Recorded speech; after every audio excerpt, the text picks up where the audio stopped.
Bonjour à tous et à toutes et bienvenue dans cette nouvelle saison de Projetez-vous. Je suis Mirvette Intimet, votre hôte, et je suis ravie de vous retrouver pour cette 3e saison. Après une saison 2 riche en invités et en sujets actuels autour de la gestion de projet, je vous invite à découvrir cette saison 3. J'ai tenu à étudier plus en profondeur les métiers de chef de projet et PMO. Vous trouverez tout ce dont vous aurez besoin pour réussir en tant que chef de projet et PMO. Ces conseils vous permettront de naviguer à travers votre carrière et votre environnement professionnel plus sereinement. Cet été, préparez-vous à plonger au cœur de la gestion de projet, avec des épisodes spécialement conçus pour vous accompagner dans votre évolution professionnelle.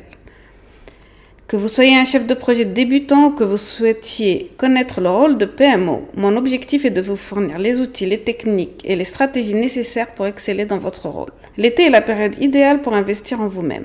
Et cette saison de Projetez-vous est conçue pour être votre compagnon de voyage idéal vers l'excellence en gestion de projet. Pour soutenir Projetez-vous, abonnez-vous à la newsletter, notez et laissez vos commentaires sur votre plateforme d'écoute préférée. Je vous souhaite une bonne écoute. Bonjour à tous et bienvenue dans ce nouvel épisode de Projetez-vous. Je suis Mirvette Intimet, votre hôte, et aujourd'hui nous allons plonger dans un sujet crucial pour tout chef de projet et pour la suite de votre carrière, la compétence de leadership. Pour devenir un bon chef de projet, il faut avoir les bonnes compétences de leadership et inversement, un bon leader doit avoir au moins les bases de la gestion de projet.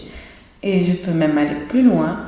Ce qui fait de bons leaders, c'est d'avoir eu une formation au préalable en tant que chef de projet, d'avoir eu un poste de directeur de projet ou de programme. Je voulais vous faire part aussi d'une étude qui a été très récente, qui parlait du top 5 des entrepreneurs qui réussissaient. Et dans les top 5 des métiers d'entrepreneurs qui réussissaient, il y avait le métier de chef de projet. Donc pour ma part, je suis convaincue, et vous pouvez trouver plein d'articles sur le PMI, que la gestion de projet peut vous emmener jusqu'à des postes haut placés ou même une carrière d'entrepreneur réussie. Dans cet épisode, nous allons explorer les différentes compétences de leadership qui sont nécessaires pour un chef de projet, comment développer ces compétences, des techniques pour motiver et inspirer votre équipe. Vous savez bien qu'avec mon deuxième invité de Projetez-vous le podcast, nous avons lancé une communauté des néo-leaders et des leaders d'aujourd'hui et de demain. Sachez que pour moi, la communauté des chefs de projet et PMO peut très bien s'intégrer dans cette communauté de néo-leaders. Avec Starter Unit, mon partenaire sur le leadership, nous organisons cet été les Neo Leaders Games, les Olympiades de la communauté Neo Leader, un défi quotidien conçu pour tester et améliorer vos compétences en leadership. Nous vous proposons des questions stimulantes et des quêtes enrichissantes qui vous permettront de mettre à l'épreuve vos talents de leader. Accumuler des points, gagner des récompenses exclusives et surtout progresser aux côtés d'une communauté dynamique de leaders passionnés. Pour participer, c'est très simple. Rejoignez la communauté, je vous mets le lien en description de l'épisode. Inscrivez-vous dès maintenant et commencez à accumuler des points dès aujourd'hui.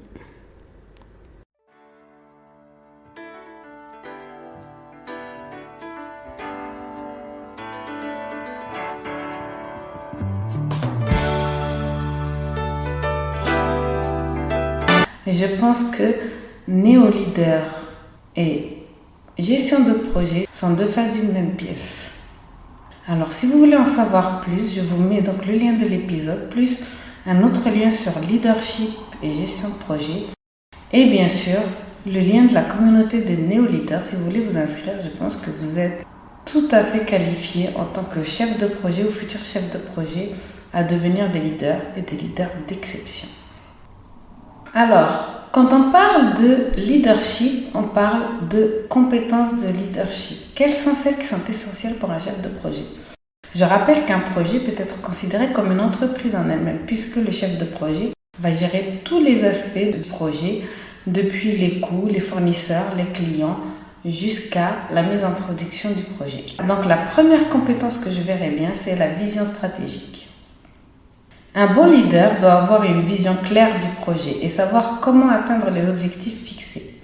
Cette vision doit être communiquée clairement à l'équipe pour garantir que toutes les actions qu'ils font vont aller dans le sens de la stratégie des objectifs et vous permettre d'avoir des projets réussis. Un autre aspect important du métier de chef de projet, c'est bien sûr la communication. En effet, le chef de projet doit jongler entre plusieurs parties prenantes et faire en sorte que toutes soient embarquées pour pouvoir réaliser et mener son projet à terme. Donc c'est cette pierre angulaire du leadership, mais du chef de projet aussi, qui est très importante. Un chef de projet doit être capable de communiquer clairement avec son équipe, les clients, les fournisseurs, les différents partenaires, les managers et la direction. Une autre compétence dont je parle beaucoup, c'est l'empathie et l'intelligence émotionnelle. Dans ma carrière, j'ai beaucoup fait preuve d'empathie, mais je crois que j'avais un peu de défaut en intelligence émotionnelle. Et c'est vraiment une qualité que j'ai dû travailler pour pouvoir être le leader et le chef de projet qui pouvait assurer des projets pérennes dans des équipes qui avaient un bien-être. Un bon leader, c'est écouter, comprendre les besoins et les préoccupations de son équipe. L'empathie permet de créer un environnement de travail positif et de résoudre les conflits de manière constructive.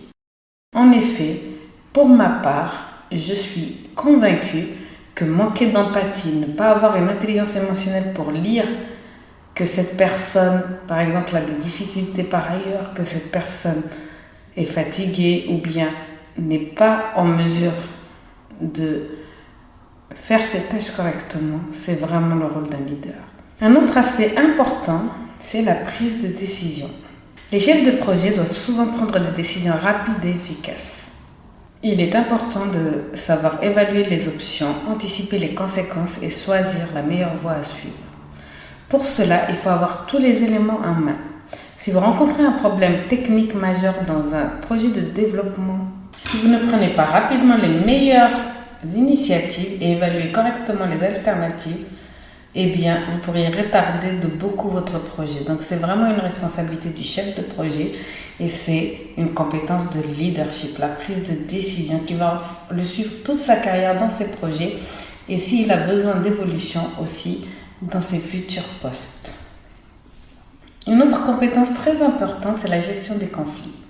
En effet, les conflits sont inévitables dans tous les projets. Je pense que ça vient de la diversité. La diversité, comme on a dit, elle améliore la créativité, l'innovation, mais elle apporte des points de vue différents qui peuvent s'entrechoquer. Un bon leader doit être capable de gérer les désaccords de manière constructive et il doit trouver les solutions pour que chacun puisse se sentir à son aise et éviter de freiner le projet. En effet, dans un projet, que ce soit par exemple les architectes, les designers, les développeurs, les testeurs, mais encore le client, le manager, chacun dans le projet y voit une opportunité et un point de vue bien tranché par rapport à son rôle et sa position. C'est le rôle du chef de projet de jongler avec toutes ses opinions et ses intérêts et d'éviter le conflit ou de savoir le résoudre assez rapidement. Voici donc un petit panel de compétences qui sont communes au leader comme au chef de projet. Pour moi, vraiment, je ne peux pas dissocier ces compétences de leadership du chef de projet. Il est important pour un chef de projet de monter vraiment en compétence sur ces traits de leadership que je viens de vous exposer. Maintenant que nous avons identifié les compétences de leadership essentielles, parlons de la manière de les développer. Voici quelques stratégies pour améliorer vos compétences de leadership. Tout d'abord, la formation et l'éducation. Participer à des formations en leadership et en gestion de projet peut vous aider à acquérir de nouvelles compétences et renforcer celles que vous avez déjà.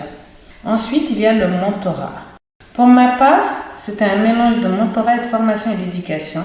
Grâce à mon mentor, qui était ma responsable dont je vous parle dans l'épisode précédent, j'ai pu acquérir pas mal de compétences de leadership comme l'empathie, comme on avait dit, comme la gestion des conflits, comme aussi la communication qui était très importante. La communication, ça passait par exemple par écrire un mail. Suivant l'interlocuteur, il fallait une intonation particulière et je m'appliquais beaucoup dans mes premiers pas en tant que chef d'équipe, chef de projet à écrire des emails. Et j'avais donc ce mentor qui pouvait me parler de son expérience. Il m'a offert des conseils, partagé des expériences et m'a guidé dans mon développement professionnel.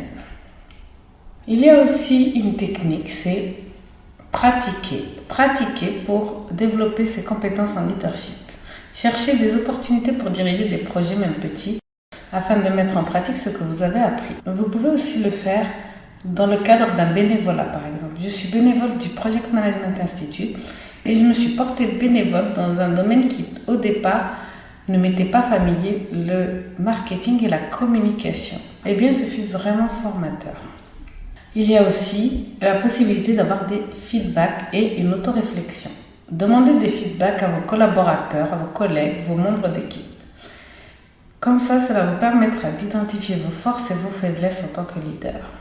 Il y a bien sûr lire et apprendre continuellement. Je prends cela et dans la communauté des néo-leaders, je vous offre avec Fawzi Malak beaucoup de ressources pour pouvoir justement renforcer ses compétences de leadership. Lire des livres, des articles, des études de cas. Je vous propose Leaders It Last de Simon Sinek ou bien l'intelligence émotionnelle dont je vais vous mettre les deux ressources dans la description. Alors nous avons fait le tour des différentes méthodes d'acquérir ces compétences de leadership. Nous avons parlé de la formation, nous avons parlé du mentorat, de la pratique, de l'exercice, mais aussi des feedbacks et de l'autoréflexion. Je vais vous parler maintenant de quelques techniques qui sont concrètes pour motiver et inspirer votre équipe. En effet, la base de tout chef de projet responsable d'équipe, c'est de savoir motiver et inspirer son équipe. Voici quelques techniques pour y parvenir. La première, je vais l'appeler reconnaissance et récompense. Reconnaître les efforts et les réalisations de votre équipe est crucial. Cela maintient la motivation. Les récompenses peuvent être sous plusieurs formes.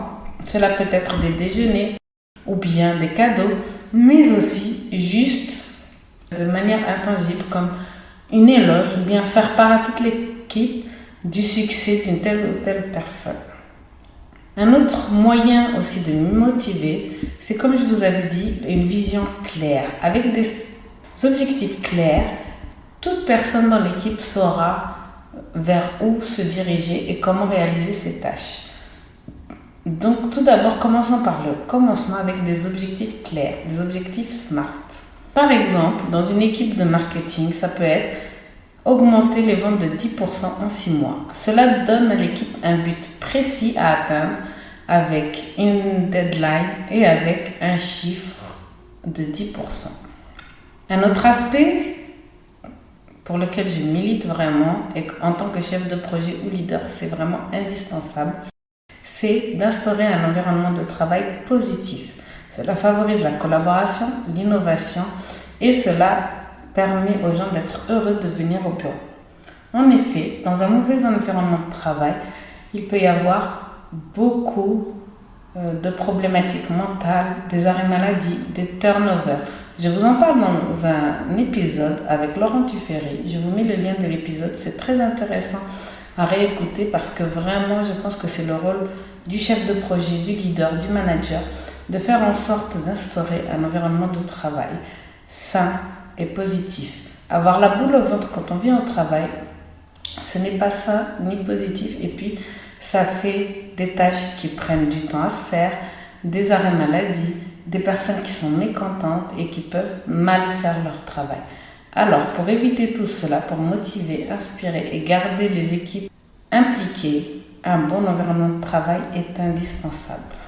Il faut, par exemple, en plus de tout ce que je viens de vous dire, un team building peut renforcer les relations au sein de l'équipe et créer un sentiment d'appartenance. Donc, je vous conseille vraiment, ça peut être une après-midi par semestre, par exemple, ou bien en soirée, un escape game. J'en ai déjà fait, c'était vraiment intéressant de le faire avec des membres de mon équipe. Il existe plusieurs types de leadership et cela dépend vraiment de la maturité de votre équipe. Si vous vous trouvez avec une équipe assez expérimentée où tout le monde a déjà plus de 10 ans d'expérience, je vous conseille de donner de l'autonomie à votre équipe parce que ces personnes n'auront pas besoin que vous soyez à chaque fois derrière eux, à les materner, les micromanager. Cela provoquera l'effet inverse. Mais au contraire, avec une équipe jeune où les gens sont peu expérimentés, les laisser dans la nature et leur demander de faire une tâche et de rendre des comptes après un mois sera vraiment contre-productif. Donc à chaque typologie d'équipe, une typologie de leadership à associer. Et puis finalement, ce que je peux vous conseiller, en tant que leader, soyez un modèle. Travaillez avec intégrité en étant transparent et en respectant vos engagements. Votre comportement influence directement celui de votre équipe. En effet, vous êtes inspirant quand vous êtes quelqu'un qui va se surpasser pour son équipe, qui va avoir de l'empathie, qui va travailler, qui va vraiment protéger son équipe. Vraiment, c'est là où je trouve que ce sont les meilleures équipes, grâce à des leaders comme ceci. Alors voici le tour justement donc, des astuces que je vous ai conseillées pour avoir une équipe motivée et inspirante. Je vous propose de faire un tour sur mon LinkedIn. Vous verrez pendant ces mois de juillet et août les Neo Leaders Games, les jeux du leadership, et puis je vous présente aussi pas mal de parcours de leader et pas mal de théories de leadership comme le leadership transformationnel dont je vous ai abordé un petit peu les contours en vous expliquant qu'il faut adapter votre leadership à la typologie d'équipe ou bien la théorie de Vroom ou bien d'autres théories de leadership qui sont très intéressantes à étudier pour pouvoir vraiment prendre l'impact de votre rôle en tant que chef de projet. Nous arrivons à la fin de cet épisode qui fait un peu plus court que d'habitude parce que j'ai la voix enrayée. J'espère que vous avez trouvé ces informations sur le leadership utile et inspirant. Pour ma part, le leadership ne se dissocie pas de la chefferie de projet. En effet, pour être un bon chef de projet, il faut être un bon leader. Mais j'irai même plus loin. Utiliser des concepts appris grâce à la gestion de projet vous permettra d'être un meilleur leader, de mieux réussir les projets de vos équipes et de les emmener beaucoup plus loin. D'ailleurs, même au Project Management Institute, au-delà du Project Management professionnel, il y a des certifications de PF et de programmes qui sont dirigés vers les leaders. Alors, nous avons pu voir aujourd'hui les différentes compétences de leadership essentielles que je vous rappelle. La vision stratégique, la communication efficace, l'empathie et l'intelligence émotionnelle, la prise de décision et la gestion des conflits. Nous avons aussi vu comment développer ces compétences, soit par de la formation et de l'éducation, soit par le mentorat. On peut aussi y associer la pratique délibérée, des feedbacks et lire et apprendre en continu par exemple. Je vous ai ensuite présenté quelques techniques pour motiver et inspirer vos équipes. La reconnaissance et la récompense, fixer des objectifs clairs, créer un environnement de travail positif, donner de l'autonomie, être un modèle. Merci d'avoir écouté cet épisode de Projetez-vous. Je vous dis à la semaine prochaine pour un nouvel épisode.